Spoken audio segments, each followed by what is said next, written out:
السلام علیکم ناظرین، میرا نام سلمان نقوی اور آپ دیکھ رہے ہیں Salman Naqvi official YouTube channel. جہاں تک ہماری بات ہے بحیثیت قوم،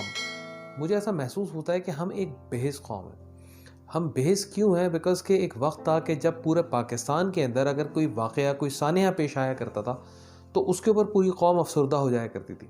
اور آج ہماری صورتحال یہ ہے کہ آج ہمارے ساتھ ایک واقعہ پیش آتا ہے اور اس واقعے کے پیش آنے کے کچھ دیر کے بعد ہم نارمل ہو جاتے ہیں، ہم ساری چیزوں کو بھول جاتے ہیں اور ہماری زندگی آگے بڑھ جاتی ہے۔ نقصان کس کا ہوا، نقصان کس کا نہیں ہوا، ہم شاید صرف یہی سوچ کر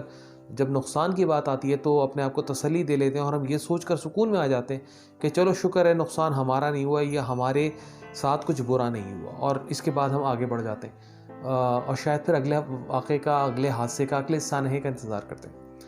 ایسے ہی ایک سانحہ آج سے کچھ روز پہلے، تقریباً 3 روز پہلے پیش آیا جب بلوچستان کے علاقے مچھ کے اندر ہزارہ کمیونٹی سے تعلق رکھنے والے 11 مزدوروں کو، 11 کارکنوں کو بے دردی کے ساتھ قتل کر دیا گیا۔ ان کے قتل کرنے کا ریزن کیا تھا؟ ان کے قتل کرنے کا ریزن صرف اتنا تھا کہ وہ ہزارہ اور شیعہ ہزارہ کمیونٹی سے بلانگ کرتے تھے۔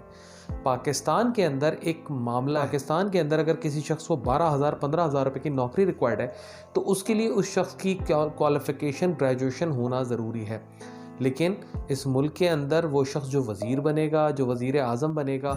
اس کے لیے کوئی کوالیفیکیشن ضروری نہیں ہے، یعنی کہ جو شخص ملک کا نظام بنانے والا ہے اس کے لیے کسی تعلیم کی ضرورت نہیں ہے۔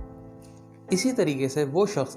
جس نے مولوی بننا ہے یا وہ شخص جس نے دین کے نظام کو آگے بڑھانا ہے، اس کے لیے بھی پرٹیکولر کوالیفیکیشن کی ضرورت نہیں ہے، چاہے وہ سیاست ہو، چاہے وہ ہمارے ہاں مذہب ہو۔ اس کے اندر جو چیز بظاہر نظر آتی ہے، میں ماس لیول کی بات کر رہا ہوں، اس کے اندر جو چیز بظاہر نظر آتی ہے that is only qualification criteria از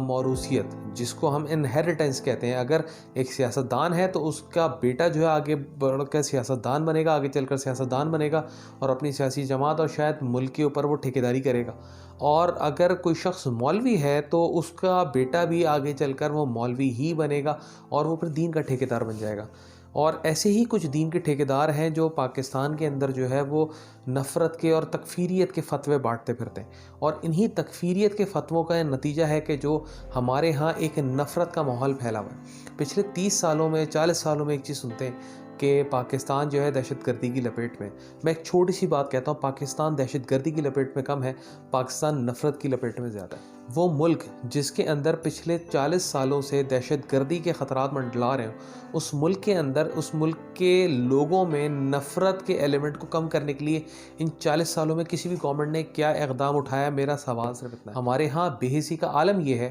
کہ آج کے دن میں جب پورے پاکستان کے اندر دھرنے چل رہے ہیں، خاص طور پہ کراچی شہر کو جو ہے وہ آج اس کراچی کے اندر اپروکسیمیٹلی کچھ 17 یا 18 جگہوں کے اوپر دھرنے چل رہے ہیں۔ کراچی کے شہریوں کے لیے مشکل ہے، لیکن لوگ آج کے دن میں اس مشکل کو تو یاد کر رہے ہیں کہ جو ان کو آنے جانے میں آمد و رفت کے اندر پریشانی ہو رہی ہے، لیکن کسی نے اس بات کا شاید احساس بھی نہیں کیا کہ جو 11 کارکن مرے ہیں ان کے اندر کئی ایسے لوگ تھے جو اپنی فیملی کے اندر آخری کفیل تھے، واحد کفیل رہ گئے تھے۔ یہ ہزارہ کمیونٹی وہ ہزارہ کمیونٹی ہے جس کو پچھلے 20 سال کے اندر اپروکسیمیٹلی 2,500 کے قریب لوگوں کو صرف اس بنیاد پر قتل کیا گیا کہ وہ شیعہ ہزارہ کمیونٹی سے بلانگ کرتے ہیں۔ ہمارے ہاں یہ وہ نفرت ہے کہ جس کے اندر لوگ آگے بڑھ کر کسی کی مدد کرنے کے بجائے یا آگے بڑھ کر کسی کا دکھ شیئر کرنے کے بجائے یہ سوچتے ہیں کہ یہ تو ہے ہی نفرت کے قابل لوگ۔ میں صرف ایک چھوٹی سی بات نہیں سی کہتا ہوں کہ کل کے دن میں جو ہمارے یہاں حالات ہیں، جو ہمارے قانون ہیں، جس طریقے سے 2 روز پہلے کراچی کے اندر ایک اسامہ کا واقعہ پیش آیا، جس طریقے سے یہ بلوچستان کے اندر مچھ کا واقعہ پیش آیا،